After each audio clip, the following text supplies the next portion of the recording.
પાલા બારેલા ગામે શોર્ટ સર્કિટથી 5 ભાઈઓના ઘરખાંક આપના નેતા નરેશ બારિયાએ પીડિતોની લીધી મુલાકાત। દાહોદ જિલ્લાના સિંગવડ તાલુકાના પાલા બારેલા ગામે વીજળીના શોર્ટ સર્કિટના કારણે એક જ પરિવારના 5 ભાઈઓના મકાનો બળી ખાક થઈ જવાની દુઃખદ ઘટના સામે આવી છે।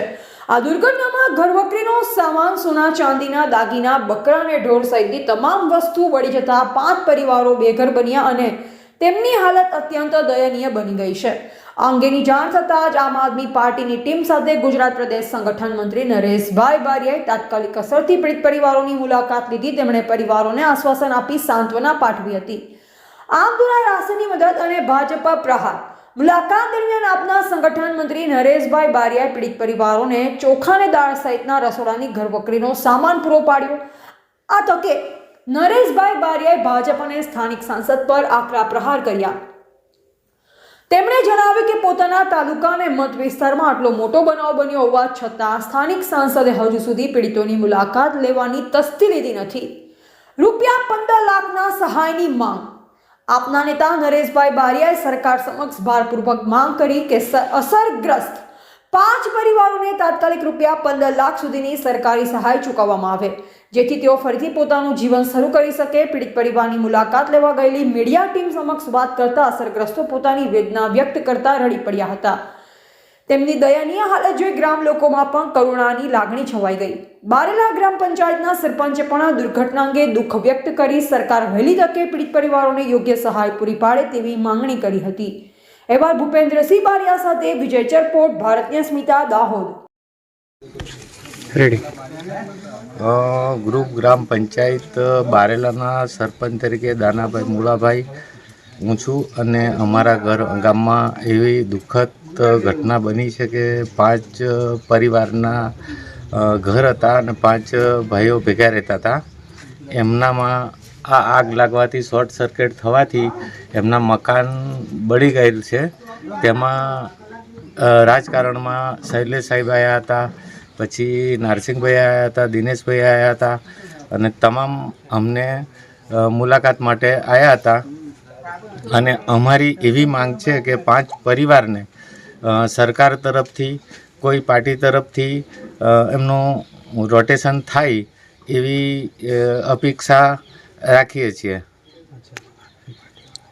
અને તેમજ આમ આદમી પાર્ટીવાળા અને બીજી પણ પાર્ટીઓવાળા આવ્યા છે અને એમણે પણ અમને આશ્વાસન દીધા છે।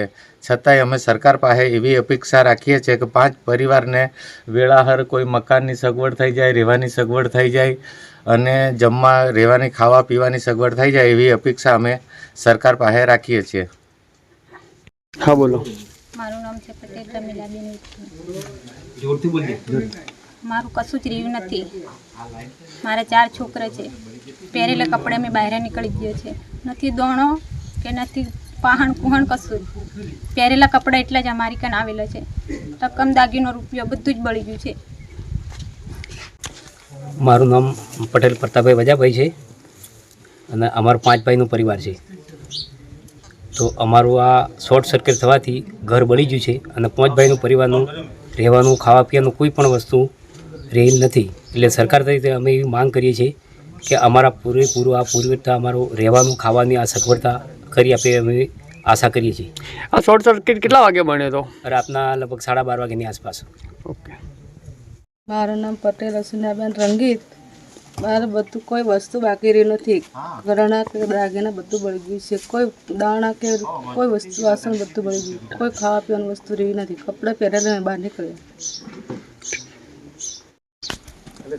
અમારી આમ આદમી પાર્ટીની ટીમ દાહોદ જિલ્લાના સિંગવડ તાલુકાના પાલા બારેલા ગામે અત્યારે આ સ્થળ તમને દેખાઈ રહ્યું છે, એ સ્થળ પર અમે અહીંયા મુલાકાત માટે આવ્યા છે।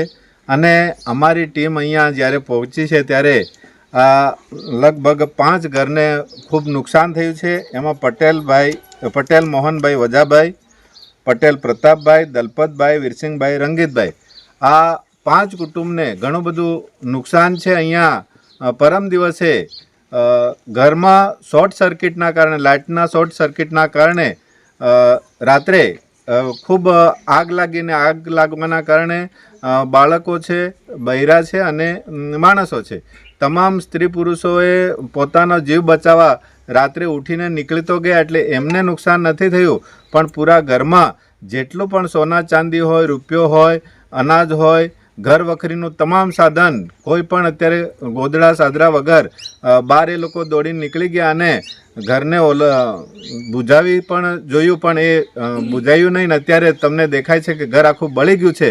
તો અમે તો મુલાકાત માટે આવ્યા છે આમ આદમી પાર્ટી વિરોધ પક્ષ તરીકે, પણ સરકાર પાસે અમારી આ પરિવાર વતી એક માંગ છે કે દરેક 5 પરિવારને અલગ અલગ એક આવાસ આપવું જોઈએ. 5 ભાઈઓને આવાસની અમારી માંગ છે અને સાથે સાથે એમનો ઘર વખરી સામાન માટે 10 થી 15 લાખનો સરકાર અત્યારે જે બેઠી છે એમની પાસે અમે માંગ કરીએ છીએ કે ખરેખર આ પરિવારને 15 લાખ રૂપિયા આપવામાં આવે. અને બીજું કે અહીંયા જે સાંસદ સભ્ય છે જે સિંગવડમાં જ છે અને એમનું જ આ ગામ છે, અહીંયાથી એમને ખોબે ખોબા વોટ મળે છે, તો હજી સુધી આ પરિવારની મુલાકાત નથી લીધી, કે હજી સુધી એમને કોઈ પ્રકારનો ચેક આપ્યો નથી. તો આવા સંસદ સભ્યને પણ હું કહેવા માગું છું કે ખરેખર એમને મુલાકાત લેવી જોઈએ. આ પરિવાર અત્યારે રડી રહ્યો છે અને દુહાર લગાવી રહ્યો છે કે અમારું કોઈક થાય, પણ સંસદ સભ્યને ફક્ત રાજકારણની પડી છે. તેઓ રસ્તાઓને ટીકમ મારવા જાય છે, પણ અહીંયા જે પરિવાર, આજે ગરીબ પરિવાર રાહ દેખી રહ્યો છે, ત્યાં મુલાકાત નથી લીધી. તો આવા સંસદ સભ્ય તાત્કાલિક જાય અને આ પરિવારને 15 લાખની સહાય જાહેર કરે અને દરેકને આવાસ આપે, એવી અમારી માંગ છે.